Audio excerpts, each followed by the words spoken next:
Hello. Welcome to episode 170, no, 169 of Down the Rabbit Hole.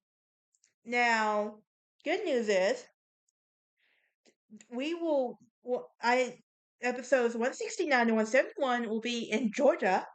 Um, so that's a win. But then we will be moving on to Tennessee, my current state where I live in now. With that being said, why don't we dive into today's episode, shall we? Now, when you hear the name Americus, what comes to mind? I think of the movie with Natalie Portman naming her baby Americus. But that's just me. But now there is a town in Georgia that is called Americus. And it is at the Windsor Hotel. And it is, now the hotel is supposedly haunted with many ghosts. So today, I'm going to talk about it. Because this is what we talk about on the rabbit hole. Um, but the Windsor Hotel, despite being located at a small city in Amicus, Georgia, is a grand and opulent structure, not unlike the castle um, across the pond um, that shares its name. Like Windsor Castle, the hotel has housed many great figures of history, harbors many ghosts of the past as well. And in August of 1888, a reporter by the name of Amicus where the Americus reporter discovered that John Sheffield and Ross Hopper are measuring the court square. When the reporter inquires into why Mr. Sheffield responded simply was because Major Moses Spear and Papa told me to. Without hesitation, the reporter would rush to the bank of southwestern Georgia and ask to speak with the president. Um, now, Major Moses Spear, to get the real scoop on the story, and apparently Major Spear told a reporter that he had planned on building a hotel, and the hotel would be built in a shot order. And there is no doubt about that. So, two architects would submit the plans of the hotel. Um, and on March 21st, 1888, a selection committee for the project was consisted in S.H. Hawkins, John Windsor, and C.M. Wheatley. Favorite design drafted by Parkins, W.H. Parkins. And Parkins' plan was to hotel to erect a square, four-story real structure of 120 rooms, and the front of the building would run the entire length of Jackson Street, um, and corner of in the corner would house two additional floors. However, G.L. Norman would not take no for an answer in the remainder of the corporation preferred his design. Now Norman described uh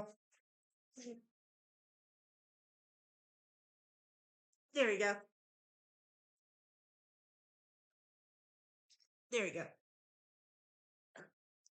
Now Norman described his plans as being a more fanciful character, greatly resembling the Hotel Alcazar in St. Augustine, which is which the modern day Ripley's Believe It or Not building. Now, Norman's design was a brick structure, 3 and 5 stories in height, contains 100 rooms and space for 10 shops on the street.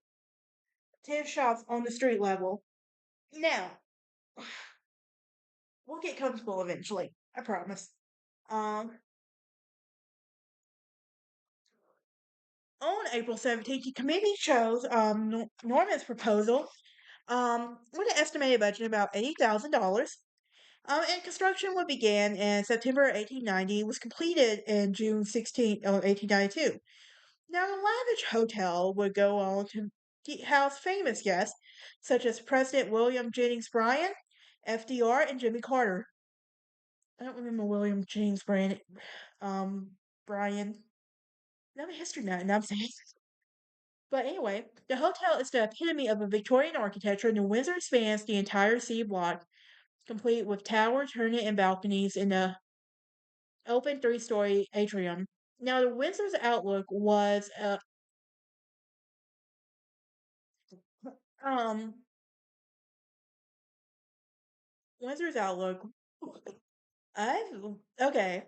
Now let me try that again. The Windsor's outlook was auspicious from the start, but it immediately fell on hard times. In 1893, 2 years after its construction, the economic depression swept through the nation, declining the tourism trade.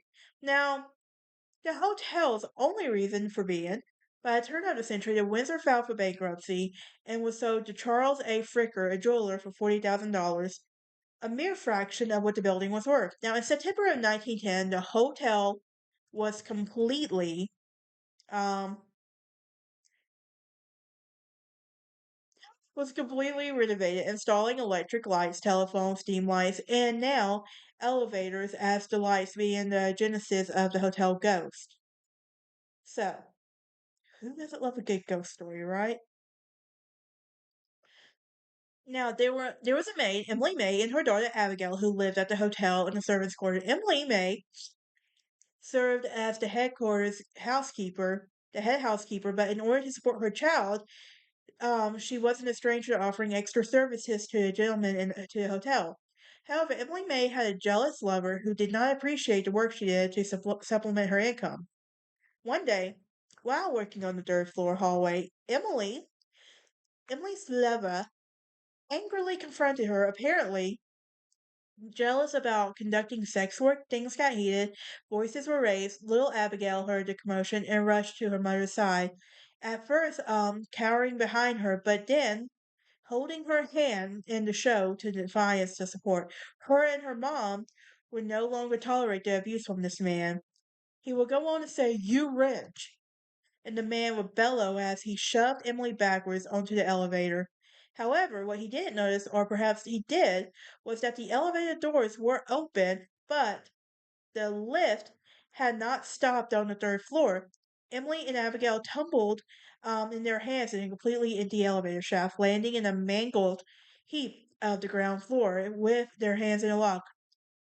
They were together until the very end. Now, their spirits still roamed the third floor, and many people spot Abigail rushing up and down the hall, playing with her toys and seemingly in good spirits. Now, sometimes Emily May's ghost can be spotted in the mirror, but when you turn around, there is no one there.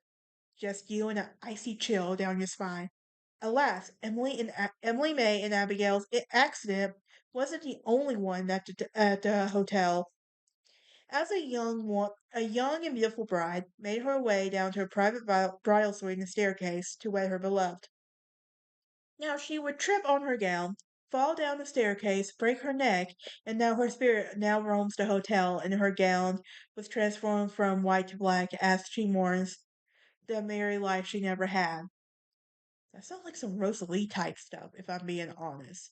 If she was actually normal and not vengeful. Anyway, at the time, as time ticked on, the Windsor Hotel never fully recaptured its initial success and garnered its first 2 years in operation. The property was sold once again in 1930s to Mr. Howard Dayton of Daytona Beach. And Mr. Dayton would operate the hotel for 4 decades until it closed in 1974, having been open for 82 years. Now, Floyd Lowy, a doorman and lift operator, worked in the Windsor Hotel for the full 40 years that Dayton owned it. And Larry was a happy chipper man who loved his job and the guests at the hotel. And the Floyd was always made sure that the visitors were happy and comfortable. Luckily, Floyd did not die in the hotel. However, despite this fact, his ghost still roams the property. Guess that was his happiest place. Now, sadly, the hotel closed in 1974, and the Windsor fell to ruin as buildings do, without living souls to inhabit it. Now, a hotel was donated to the city of Americus in 1978 by Howard Dayton, and it sat for decades. Now, its only visitors are pigeons who roosted in rafters and rodents scurrying there. Now, the city has a big decision to make: either demolish it or replace it with a parking lot. Well, the Windsor Hotel is once again an opulent centerpiece. But with that being said, that is it for this episode. Um, I will see y'all next time, and as we talk about the Fox Theater. Y'all have a great day and a happy Thanksgiving.